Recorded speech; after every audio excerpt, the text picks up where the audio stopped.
Baik, selamat siang kepada Pak Teddy. Perkenalkan, nama saya Sylvia Nursi. Saya akan menjelaskan sebuah latihan bagaimana cara menghitung obligasi menggunakan Excel. Berikut latihannya.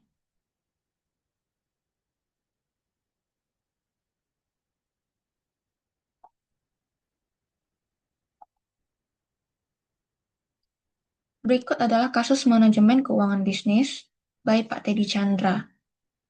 Dari sini kita dapat melihat Pelita merencanakan untuk membuka usaha L dan usaha S.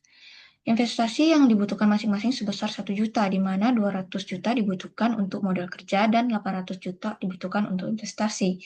Dengan struktur modal perusahaan saat ini ada sebagai berikut.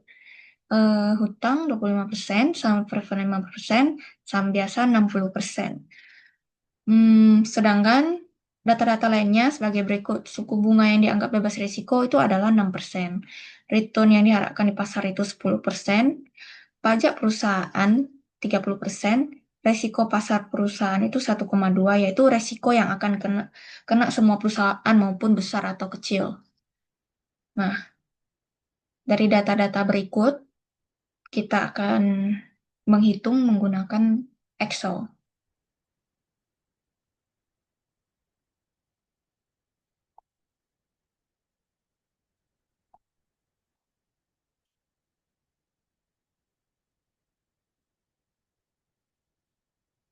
Berikut adalah data-data yang sudah kita pindahkan dari soal latihan kasus sebelumnya ke data Excel.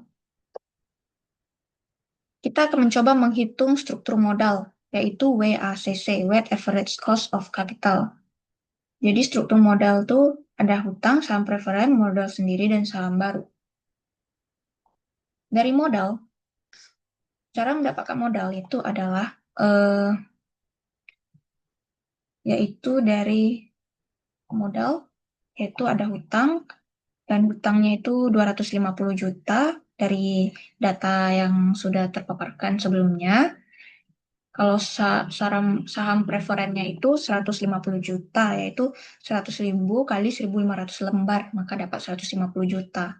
Dan ketiga, modal sendiri itu 300 juta dari data sebelumnya, dan dan dari total hutang, saham preferen, dan modal sendiri itu kan 700. Sedangkan investasi yang diharapkan itu kan 1.000. Maka saham barunya itu 300. Maka terdapatlah total kita 1.000. Nah, yang kedua itu komposisi. Komposisi itu kita dapat dari modal dibagi dengan nih totalnya, total investasi yang diharapkan, maka terdapat komposisi 25%, sama dengan saham preferen, modal sendiri, dan saham baru. Maka totalnya itu adalah 100%. Selanjutnya itu adalah cost. Gimana cari mencari cost, dan dari hutang kita dapat mencari ini biaya utangnya, cost debt atau KD, dari tahun ke 0 sampai 5. Yang 0 itu kita dapat dari 1.000 dikurang di sini. Nah, sisanya 1.000 kurang 75, maka dapat minus 925. Setelah itu, kalau ini kita 1.000 dikali 12% dari 1.000, maka jadi 120, yaitu kupon obligasi dari harga pari obligasi dari sini. Ya, jadi 12% dari 1.000, maka dapatlah 120. Sama 120, 120, 100. Di tahun kelima, kita tambahkan pokoknya, makanya akan dapat 1.120.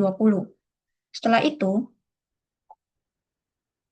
setelah itu eh, kita cari daya bunganya dengan cara menggunakan rumus IRR. Jadi sama dengan IRR, kita drag dari minus 925 sampai 1.120, maka dapatlah biaya bunganya 14,19%.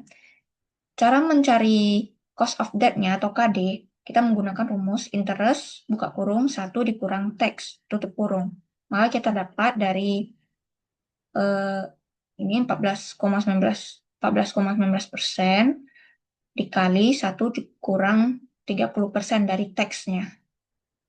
Berikut tax pajak perusahaannya. Maka dapatlah KD-nya itu 99,94%. Maka kita masukkan ke sini cost-nya utangnya, cost di utang 9,94%. Nah, selanjutnya kita akan mencari saham preferen. Dari mana kita mendapatkan saham preferen ini? Dari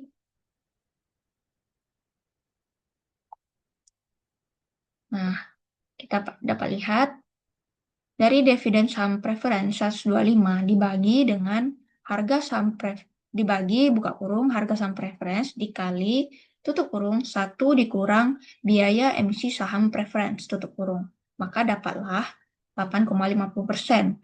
Selanjutnya modal sendiri kita dapat dari data sebelumnya yaitu eh, suku bunga bebas resikonya kan 6% ditambah return pasar dikurang suku bunga resiko tutup kurung dikali dengan resiko pasar yaitu 1,2. Maka dapatlah modal sendiri 10,80%. Selanjutnya itu saham baru. Saham baru kita menggunakan cara dari modal saham sendiri dibagi 1 dikurang biaya emisi saham biasa itu 2%. Maka dapatlah saham barunya itu 11,02%. Setelah itu kita akan mencari COC. Gimana cara mencari COC-nya itu yaitu komposisi dikali cost. Dari 25% dikali 9,98% maka dapat 2,48%. Setelah itu di drag ke bawah maka kita akan dapat hasilnya. Setelah itu kita tambahkan dari 2,48 tambah 1,28 tambah 3,24 tambah 3,31 maka dapatlah hasil WACC-nya yaitu 10,31%. Maka weighted average cost of capital-nya itu 10,31%. Selanjutnya, kita akan menjelaskan, kita akan mencoba menghitung perusahaan L. Ini perusahaan L. Usaha L ini adalah cash flow-nya ya.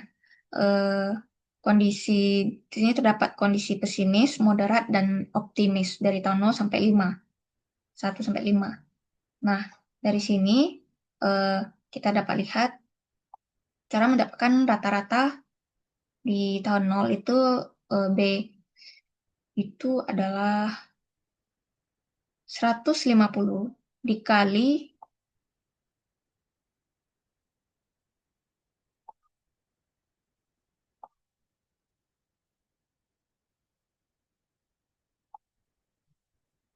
rata-rata dari tahun 0 itu adalah minus 1000. Cara mendapatkan dari tahun pertama itu adalah 150 dikali 20% ditambah 200 dikali 60% ditambah 250 dikali 20%. Jangan lupa di absolut agar bisa tidak ke bawah, maka dapatlah hasil 200, 250, 300, 350, dan 400. Nah, cara mencari present value-nya yaitu dengan cara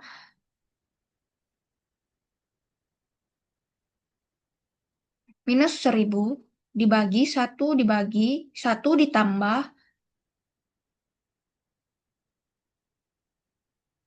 WACC tambah WACC tutup kurung di akar 2 tahun 0. Maka dapatlah minus 1000.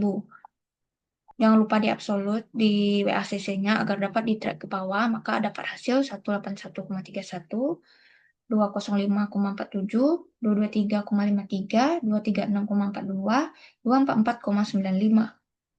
Maka dapat hasil.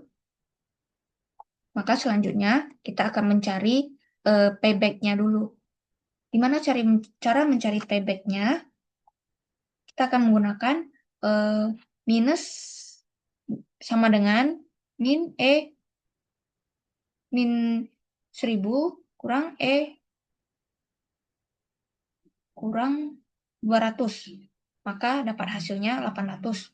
800 dikurang 250, maka dapat hasilnya 550. 550 kurang 300, maka dapat hasil 250. Nah, dari sini kan udah sampai tahun ke-3. Nah, sini kan nggak bisa dikurangin lagi, maka kita menggunakan rumus per bulan. yaitu 250 bagi 350 dikali 12 bulan, maka dapat hasil 8,57. Selanjutnya kita cari lagi yang per harinya, yaitu dengan cara 8,57 kurang dikurang 8, karena 8 bulan dikali 30 hari, maka dapat 17,14. Dari sini kita dapat menyimpulkan payback-nya itu 3 tahun, 8 bulan, dan 18 hari. Selanjutnya kita akan mencari paydis-nya, yaitu caranya sama dengan sebelumnya. Tapi dari paydis-nya itu kita mengambilnya dari present value. Kalau payback kan dari rata-rata, kalau paydis dari present value, caranya sama. Maka dari sini kita dapat hasil 4 tahun, 7 bulan, dan 16 hari. Setelah mendapatkan payback-nya, kita mencari variance, yaitu dengan cara memasukkan rumus tersebut.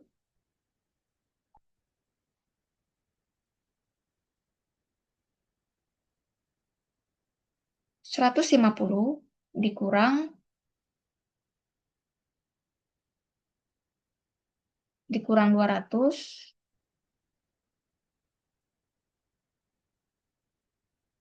pangkat 2 dikali B dikali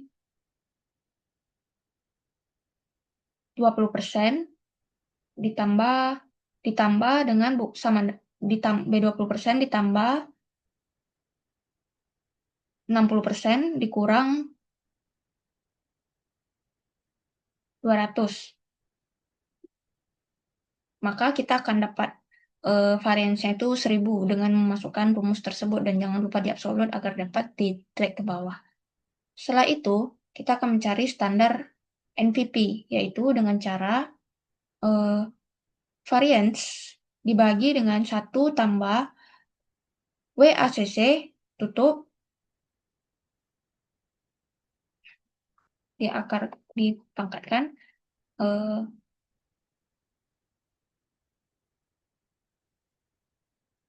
tahun pertama dikali 2, maka dapat standar MVP-nya 821,87. Jangan lupa di absolut, makanya ditarik ke bawah agar mendapatkan hasil. Dari sini kita dapat mencekkan variansnya dengan sum ditambahkan dari tahun 0 sampai ke 5, maka dapat variansnya 2883,75 dengan standar 53 dengan standar 53,701, dan Z-nya yaitu 0 kurang 0 dikurangi MVP-nya 91,67 dibagi 53,701, maka dapat Z-nya minus 1,707. Setelah itu kita mencari probabilitas ruginya. Probabilitas rugi kita menggunakan rumus norm dis dari Z-nya minus 1,707, maka dapat probabilitas rugi 4,39%. Oh ya, sebelumnya saya menjelaskan cara mendapatkan NVP. Kita dapat menggunakan rumus NVP sama dengan NVP minus 1000, E 200 drag sampai ke E26 tutup kurung tambah minus 1000. Maka dapat hasil MVP-nya 91,67, sama juga dengan IRR. IRR dengan rumus, masukin rumus IRR, buka kurung, dari tahun pertama sampai tahun kelima di drag, maka enter dapat IRR 13,45%. Kalau MIRR juga sama, menggunakan rumus MIRR, dapat di drag dari tahun 0 sampai tahun kelima, WACC,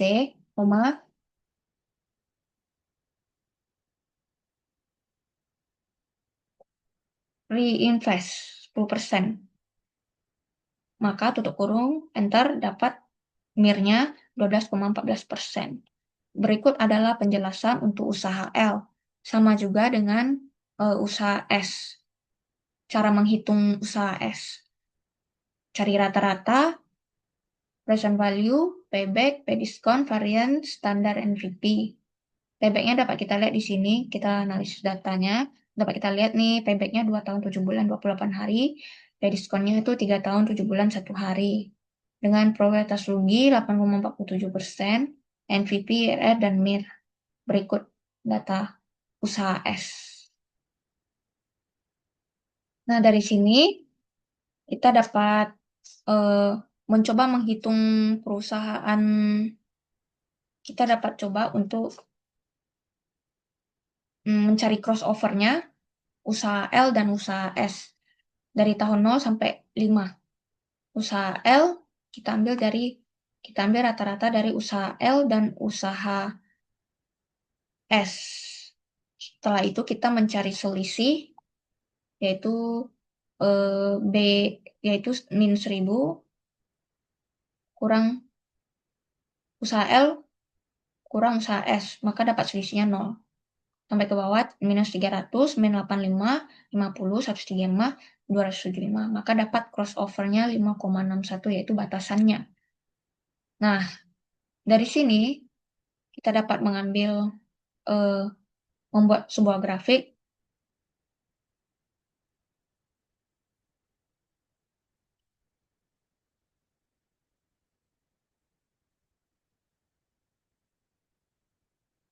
Nah, dari sini kita dapat menghitung batasannya itu kan 5,61. Dengan WACC misalnya dari 0%, 5%, 5,61, 10%, 15%, 20%, dan 25%. Dari sini kita dapat mencari NVP-nya yaitu